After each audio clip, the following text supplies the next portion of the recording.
LB Nagar నుంచి వచ్చాం madam. So ఎలా అనిపిస్తుంది సెలబ్రేషన్స్ అనేది? సూపర్ ఉంటుంది మేడం, అన్నది ఎప్పటికైనా కానీ సెలబ్రేషన్ సూపర్ గా ఉంటుంది మేడం. సో మీకు రామ్ చరణ్ గారు ఫస్ట్ మూవీ నుంచి ఇష్టమా లేకపోతే పర్టికులర్ గా ఒక సినిమాలో నచ్చి ఫ్యాన్ అయిపోయారా? లేదు మేడం, ఫస్ట్ నుంచి ఇష్టం. ఫస్ట్ చిరుత నుంచి. ముందు చిరంజీవి ఫ్యాన్ ఉన్నారా? మేము ఉన్నప్పుడు అంటే మాకు యూత్ కనెక్ట్ అయింది మాది రామ్ చరణ్ అన్న. చిరుత సాంగ్స్ నుంచే మాకు కనెక్ట్ అయిపోయింది అన్న. అవును. సో ఎలా అనిపిస్తుంది సెలబ్రేషన్స్ అన్ని చూస్తుంటే మీకు? అన్నది మంచిగా అనిపిస్తుంది మేడం, చాలా మంచిగా అనిపిస్తుంది. యాజ్ ఎ ఫ్యాన్ గా చిరంజీవి అదర్ ఫ్యాన్స్ కి మీరు ఏం చెప్తారు? అన్నని చూసి డిసిప్లిన్ నేర్చుకోవాలని కోరుకుంటున్నాను మేడం.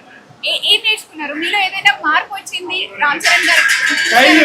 అన్న స్టైల్, అన్న ఎక్కడున్నా కానీ అన్నని చూసి అన్ని ఎవ్రీథింగ్ అనుకో, ఇక ఎవ్రీథింగ్ అన్నని చూసి నేర్చుకోవాలి. అవును మేడం. సో ఎలా అనిపిస్తుంది ఇప్పుడు ఈ సందర్భంగా వీళ్ళని అంటే సెలబ్రిటీస్ ని కలవడం కానీ, అండ్ మోరోవర్ మనకి ఇంకొన్ని రోజుల్లో మూవీ కూడా రిలీజ్ కాబోతుంది. అందరు చాలా ఈగర్ గా వెయిట్ చేస్తున్నారు ప్రతి మూవీ కోసం. ఆ మూవీ నుంచి ఏ అప్డేట్ వచ్చినా అన్ని హిట్ అయిపోతున్నాయి. సో మీకు ఏమనిపిస్తుంది? ఫస్ట్ నుంచి బుచ్చిబాబు చెప్పింది ఒకటే మాట చెప్పింది మేడం, ఏది వచ్చినా బ్లాస్ట్ అవుతుంది అని. సాంగ్స్ ఫస్ట్ నుంచే మీకు ఫస్ట్ సాంగ్ నుంచే బ్లాస్ట్ అవుతుంది అని చెప్పిండు. అట్లా ఇప్పుడు వచ్చింది ప్రతిదీ బ్లాస్ట్ అవుతుంది మేడం. ఆ టైలర్ కానీ సాంగ్స్ 2 వచ్చినాయి కదా, ఒక రైడర్ సాంగ్ కూడా మామూలు డాన్స్ చేయలేదు రామ్ చరణ్ అన్న, మంచిగా వచ్చింది మేడం.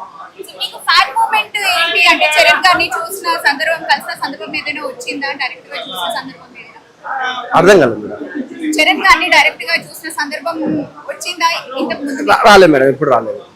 ఒకవేళ మీ ముందుకు రామ్ చరణ్ గారు వస్తే ఏం చెప్తారు? అన్నని ఏం లేదు, ఒక హక్ చేసుకుని నాకు కదని ఒక ఫోటో దిగాలని ఆశ ఉంది మేడం. మరొకసారి చరణ్ గారికి విషెస్ చెప్పండి. Charan, wish you happy birthday to you Charan అన్న.